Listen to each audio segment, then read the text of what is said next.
vidayı da sıktın mı tamamdır. Tıpkı çocukluğundaki gibi. Yazın püfür püfür oturursun.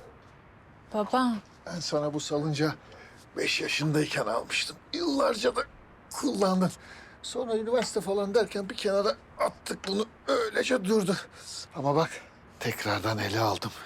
Eskisi gibi güzel oldu. He? baba beni dinlemeyecek misin? Ha? Neden sürekli konuyu değiştiriyorsun? Bak ne kadar güzel. Otursana bir. Dene hadi. He? Ya sevinmen gereken yerde neden böyle gerildin ki? Anlamadım ben. Artık bir şey söyler misin? Dur şuradaki vidayı unutmuşuz sıkmayı. Vida kır bakalım şunu da. Baba, Isparta'ya gidelim ha? Şu miras işi neymiş ne değilmiş öğrenelim. Kızım. Bak o topraklardan bize hayır gelmez tamam mı? Annen oradan çıkıp geldi bir daha da geri dönmedi. Ne yapalım peki? Ha? Ya ne yapalım sen söyle. Öylece bırakalım mı ne olduğunu öğrenmeden? Yani annenin pek fazla malı falan yoktu ki. Yani yoksa ne diye tek başına gelsin İstanbul'a değil mi? İşte ben de onu merak ediyorum. Ya Goncam bak. Cilasını yeniledim. Yeni minderler aldım. Beğendin mi doğum günü hediyeni? Evet baba çok beğendim. Ama annemden miras kalmış diyorum sana. Duymuyor musun? Ya adamın biri arıyor. Ne yediği belirsiz birisi. Haberlerde görmüyor musun? Duymadın mı hiç ha? Telefonla arayıp herkesi kandırıyorlar. Tamam doğru söylüyorsun haklısın. Katılıyorum sana ama işin doğrusunu öğrenmenin tek yolu Isparta'ya gitmek. Ben gitmeni istemiyorum. Ama baba. Biliyorsun değil mi bugün haksız yere işten kovuldum. Bir sürü de iftira attılar. Ya bir düşünsene tam işimi kaybetmişken böyle bir haber geliyor. Ya bunun bir sebebi yok mudur baba? Hı? Belki yeni bir umut olur bize. Ben gitmeni istemiyorum.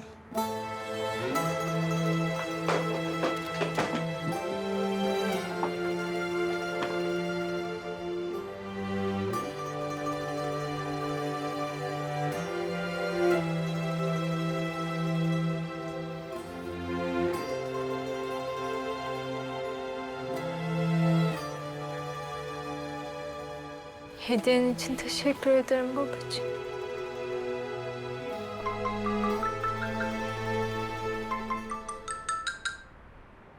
Alo, Arda nasılsın? İyiyim Goncacığım, sen nasılsın? İyiyim ben de. Babam eski salıncağımı tamir etmiş de. Öyle sallanıyorum. Sen ne yapıyorsun? Harika. Birazdan sana konum yollayacağım ben. Biz 9'da Zeynep'le orada olacağız, sen de gelirsin. Tamam, olur. Çıkarım ben de. Görüşürüz. Görüşürüz. Hanımefendi, ben asla karar veremeyeceğim galiba. Yani o kadar güzel şeyler gösterdiniz ki. Nasıl yapacağız? Yanlış anlamazsanız bir şey sorabilir miyim? Yani yardımcı olmak adına. Tabii buyurun lütfen. Özel biri için mi olacak yoksa arkadaşınız için mi?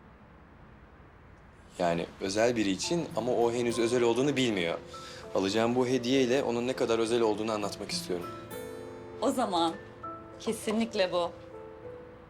Çok özel biri için çok özel bir dizayn. Evet, kesinlikle bu. Biraz pahalı tabii ama Fiyatı hiç önemli değil. Kesinlikle bunu alıyorum.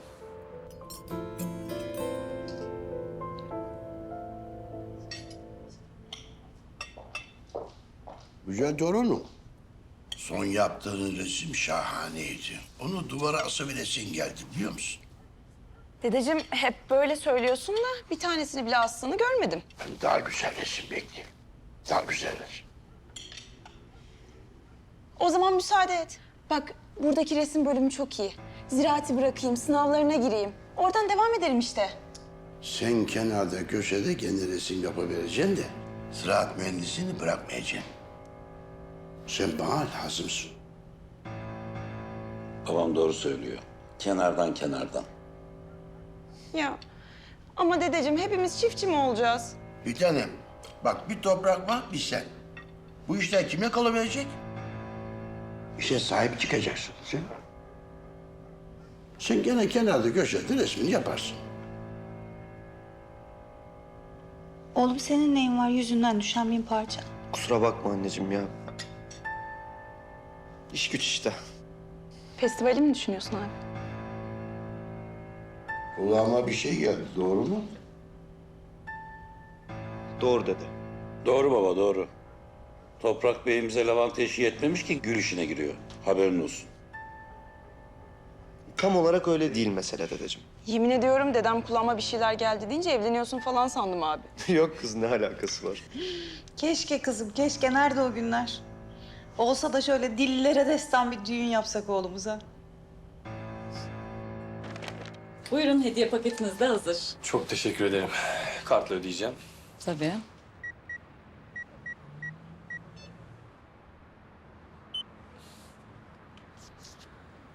Çok özür dilerim ama onay vermedi kartınız. Başka kart deneyelim mi? Tabii bir tane daha deneyelim lütfen.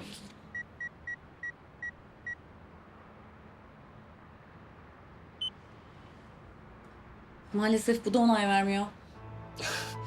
Demek ki muhasebecimi değiştirmemin vakti geldi. Ödemelerimi kontrol etmiyor. Peki şöyle yapsak.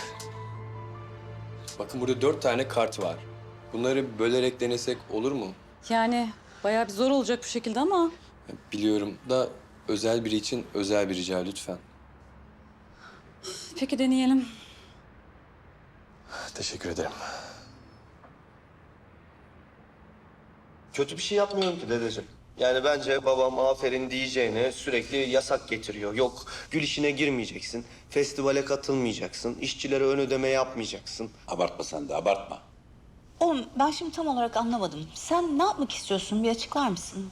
Yani anneciğim ortada öyle büyütülecek bir şey yok aslında. Küçük, bireysel bir girişim işte. Tamam küçük bir girişim ama niye gül? Yani biz lavanta yetiştiriyoruz senelerdir. Hem baban da zaten gül işine girmeyi hiç istemedi. Doğru. Hı hı, o babamın tercihi. Peki Toprak'cığım neden gül? Bizim o kadar lavantamız ne güne duruyor? Anneciğim bizim lavantalarımız olduğu yerde duruyor. Bu benim doğduğum topraklara bir gönül borcu gibi düşünebiliriz mesela. Gül diyarı değil mi burası? Yüzyıllardır gül yetiştirilmiyor mu burada? Sen de öyle romantik romantik konuşuyorsun. Alt tarafı çalı çırpı diken işte. Dedeciğim Fatma teyzeden de yardım alıyorum. Evet bu toprakların en eski, en geleneksel yöntemleriyle özel, sınırlı sayıda bir iş olacak. Fatma ha? Fatma yardım ediveriyor mu sana? Evet beraber çalışmaya başladık bile. Fatma da yardım ediveriyorsa bereketli olur o iş. Baba sen de abarttın ama şimdi ya. Ne alakası var? Kadını evliya yaptınız siz de. Çok tuhaf bir kadın o be.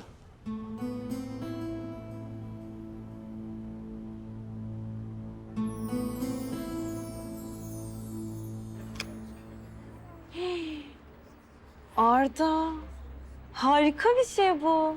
Beğendin mi? Beğendim tabii. Gonca beğenir mi peki?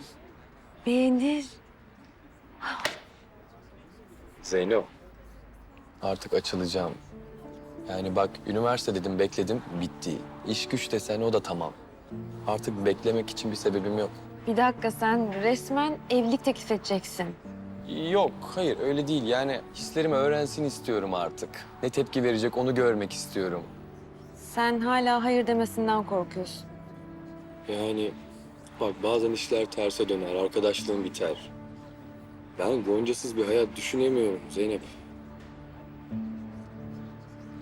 Hah geliyor.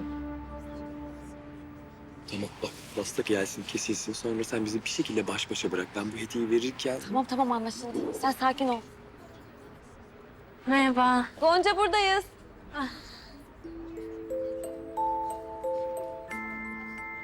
Yemeğinde, sohbetinde tadını kaçırıverdin. Siz en iyisi birbirinizi yiyin. Baba.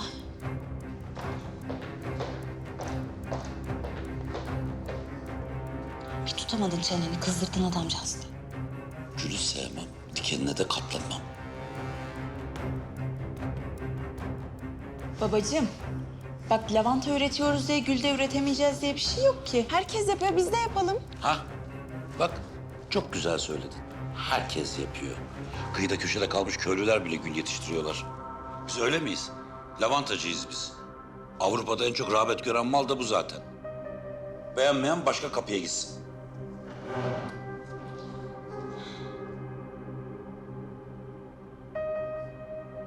Ne gerekiyorsa yardıma hazırım abi. Canım prensesim her zaman. Baş tacısın. Ne yapayım? Ben de kalkayım o zaman. İyi geceler anneciğim.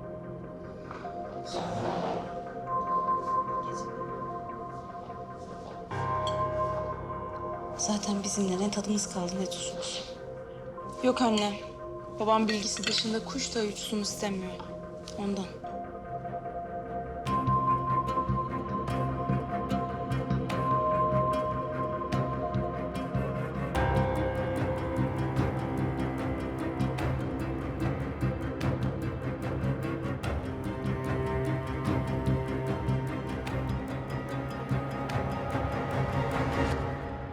İyi ki doğdun Gonca, iyi ki doğdun Gonca, iyi ki doğdun, iyi ki doğdun. Mutlu yıllar sana.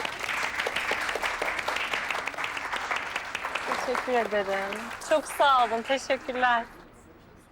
Dilek tutmayı unutma, tamam mı? Tamam. Tamam.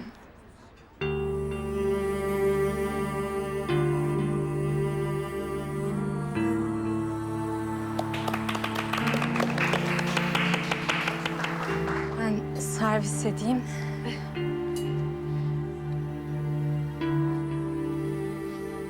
Ben...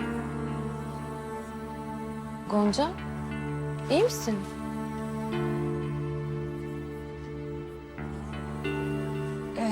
Söylemeyecektim aslında size ama sizden başka da söyleyecek kimsem yok. Hayırdır, ne oldu? Bugün işten kovuldum. Ne? Evet. Bir de projeyi müdüre kaptırdım. İş yerinde şu yakın olduğum kız vardı ya, hatırladınız mı? Derya. Evet. Hatırlıyorum. Müdürle işbirliği yapmış, projeyi Derya'nın gibi göstermiş, pazarlayıp birlikte satmışlar. Gonca bunu yapamaz. Bu suç. Hemen dava açalım. Ya keşke açabilsem ama açamıyorum. Bir, sözleşmemde yazıyor. İki, şirket çalışanı olarak öyle üstlerimin kararlarına resmi itirazda bulunamıyorum. O sözleşmeyi bana sormadan imzaladın değil mi? Ne yapayım? Yani rutin sözleşme diye bir şey var değil mi? Sen de biliyorsun. Herkes basıyor imzayı. Ben de işe girerken bastım imzayı. İnanamıyorum ya. Bir de hakkımı gasp ettikleri yetmezmiş gibi. Herkesin içinde hırsızlıkla suçladılar. Ben diyorum ama. Gonca böyle üzgün süzgün durmazdı, bir şey var diyorum. Dur, daha bitmedi. Bugün Isparta'dan telefon geldi. Sparta mı? Evet. Annemden kalan bir miras varmış. Miras mı? O nereden çıktı şimdi? Bilmiyorum. Isparta'ya gidip öğrenmem gerek. Yani kafam allak bullak oldu. Ne yapacağımı da bilmiyorum.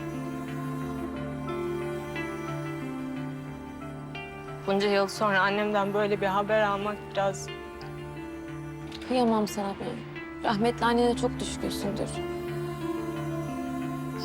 Ya kutlamayı da berbat ettim. Söylemeseydim keşke. Saçmalama. Saçmalama. Bize söylemeyeceksin de kime söyleyeceksin bunu? İyi günde de kötü günde de yanındayız senin. Diyorum. Aynen öyle. Teşekkür ederim. İyi ki varsınız. Aslı senin iyi ki varsın. Sen de iyi ki varsın. Tamam. Ya en sevdiğim pastadan almışsınız. Uzat tabağını. Tabii.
Baba?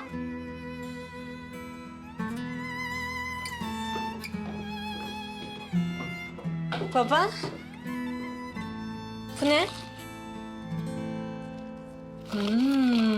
Bu sabah da taze poğaçalı kahvaltı var. Ben de çay yapayım Ben hemen. atıştırdım, onlar senin. Ama tek başına tadı olmaz ki. Baba, küs müyüz? Yok, küs değiliz.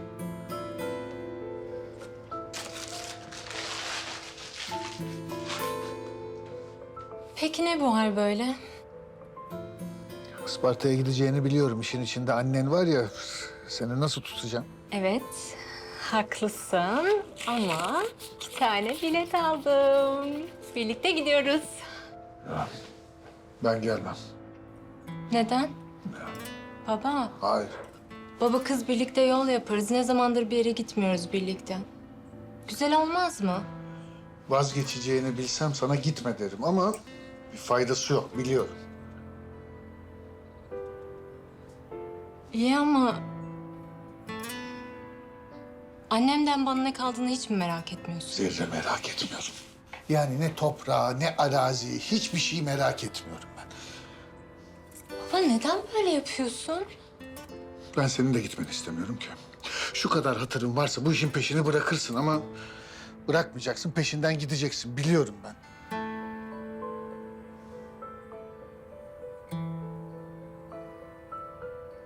Sanki bir şeyler saklıyor gibisin. Söylemek istemediğine emin misin baba?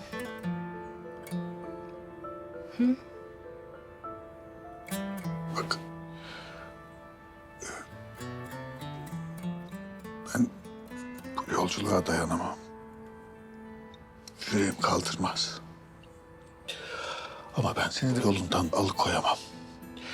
Şimdi orada her ne duyarsam, neyle karşılaşırsam şunu hiç aklından çıkartma. Ben seni bu dünyada her şeyden ve herkesten çok seviyorum, tamam mı? Ben seni çok seviyorum kızım. Unutma.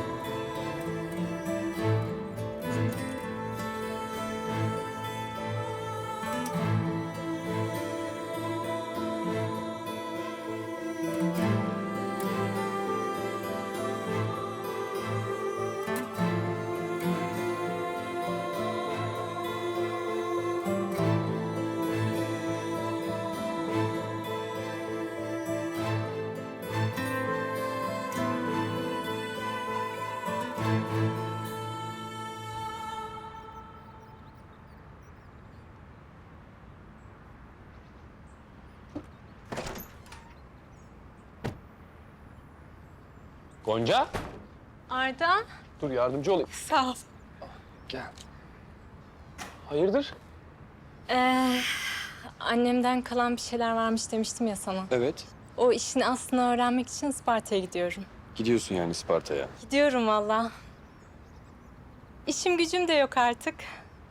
Yani biraz yol yapmış olurum. Belki iyi gelir bana. Peki nasıl gideceksin? Otobüsle. Otogara geçiyorum şimdi. Bak dilersen ben seni bırakabilirim. Yok yok sen işine bak. Taksi çağırmıştım gelir birazdan. Emin misin? Evet. Bu sıralar yalnız kalmak iyi gelecek. Tamam. Ama bana söz ver. En ufak ihtiyaçta beni arıyorsun. Ben de atlayıp yanına geliyorum. Tamam merak etme. Gerekirse ararım.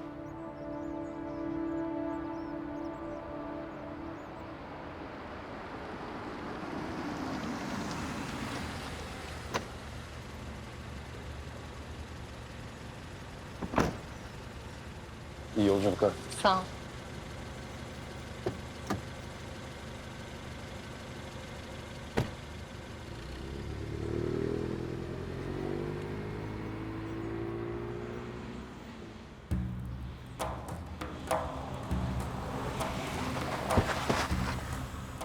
bakalım buraya. Ne oluyor be? Birader, bir 10 dakika gezeceğiz seninle. Kimsiniz lan siz? Tarık abi kırmayacaksın herhalde. Geç bakalım avukat. Bir boğaz turu yapalım seninle.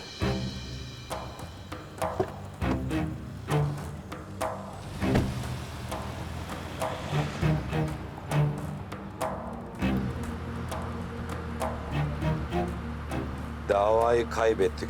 Yetmedi. Cümle aleme de rezil olduk. Tarık Bey bakın bu konuyla ilgili ben sizi arayacaktım. Henüz hiçbir şey bitmedi. Bunu bilin isterim. Bankaya sordum. Sana verilen teminat da ortada yok. Yok o çok teknik bir konu. Açıklayabilirim ben bunu size. Yeni bir ofis açtın. Eyvallah. Arabayı da sıfırladın. O da eyvallah. Ama bütün bu işleri benim paramla finanse etmiyorsun değil mi? Tarık Bey olur mu öyle şey hiç? Yani bir avukat için müvekkilin teminatı namus gibidir ya. Kes lan, kes. Çök, çök. Para nerede oğlum? Çırak mı çıkartacaksın aklınca sen bizi? Olur mu öyle şey hiç? Abi O para bana gelecek. Bir haftam var takipteyim. Geldi, geldi. Gelmedi, anan seni gömmeden önce öpecek bir alın bulamayacak. Anladın mı? anladım abi. En kısa zamanda.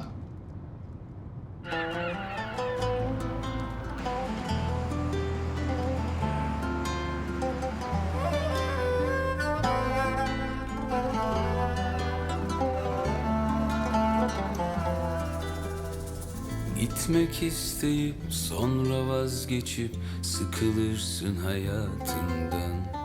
Çok şey isteyip hepsi zor deyip yorulursun ya.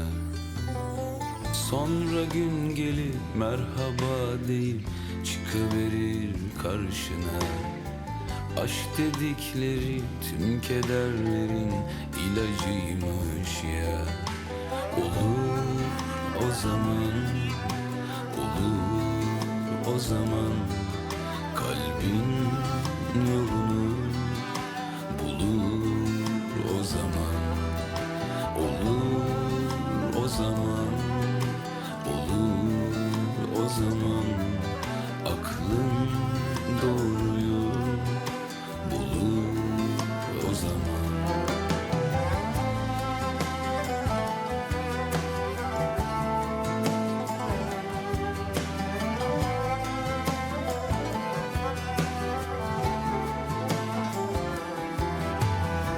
Aşka yüklenip oldu zannedip sarılırsın hayatına.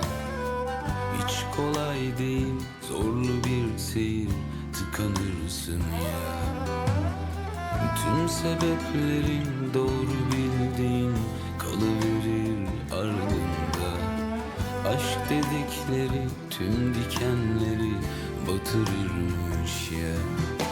Olur o zaman, olur o zaman, kalbin yolunu bulur o zaman. Olur o zaman, olur o zaman, kalbin doğruyu bulur.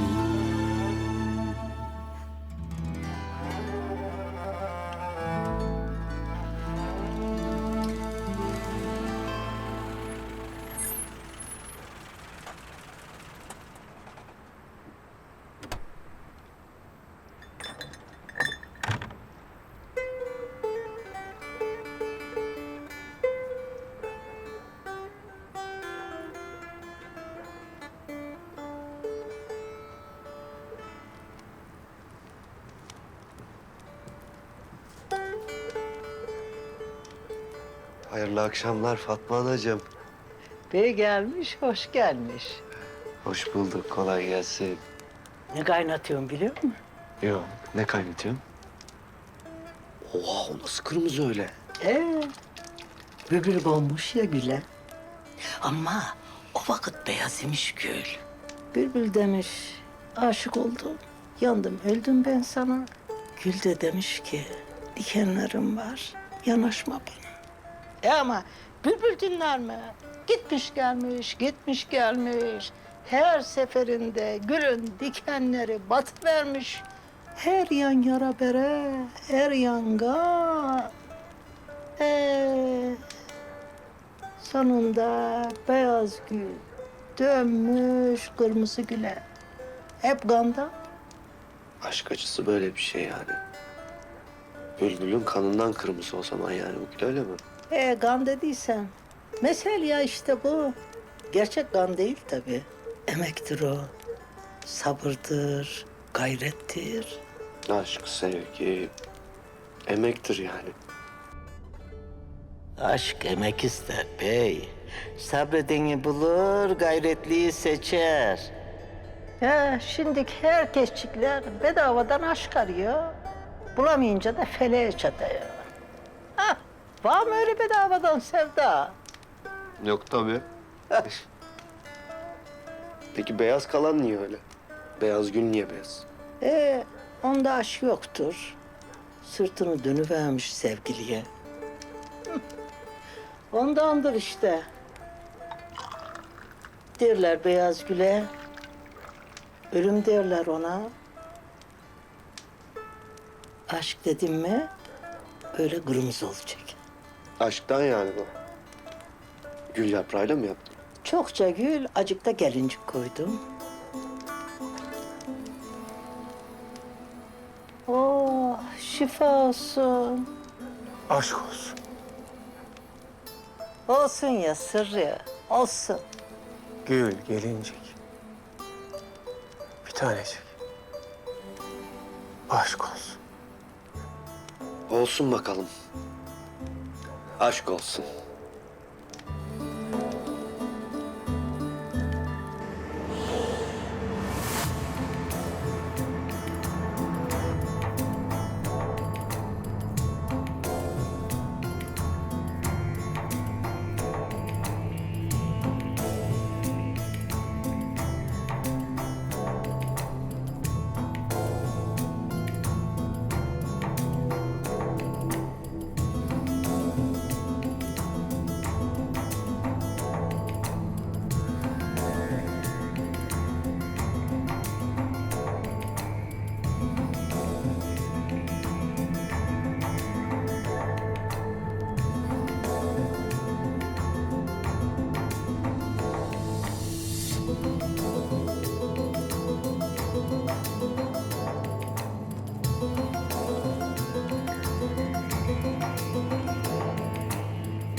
Kırdığın için de böyle standlar yapacağım toprağım.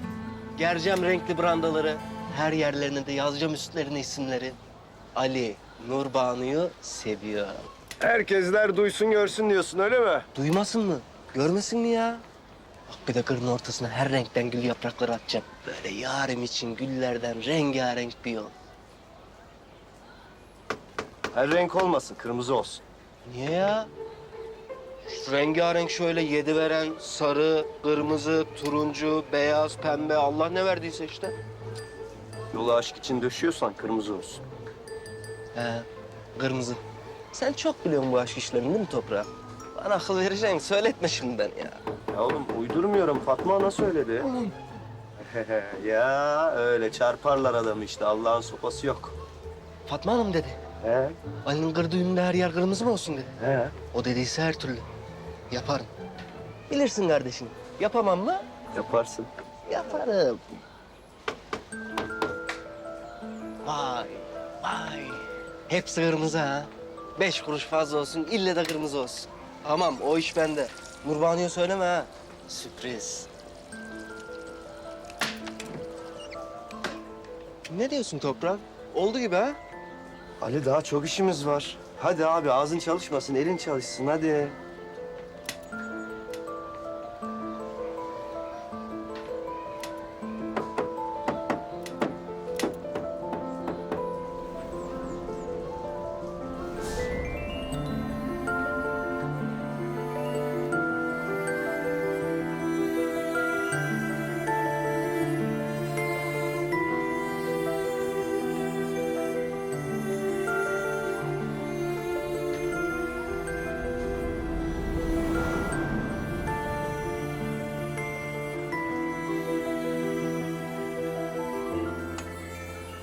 Demek ki şanslı bir gün.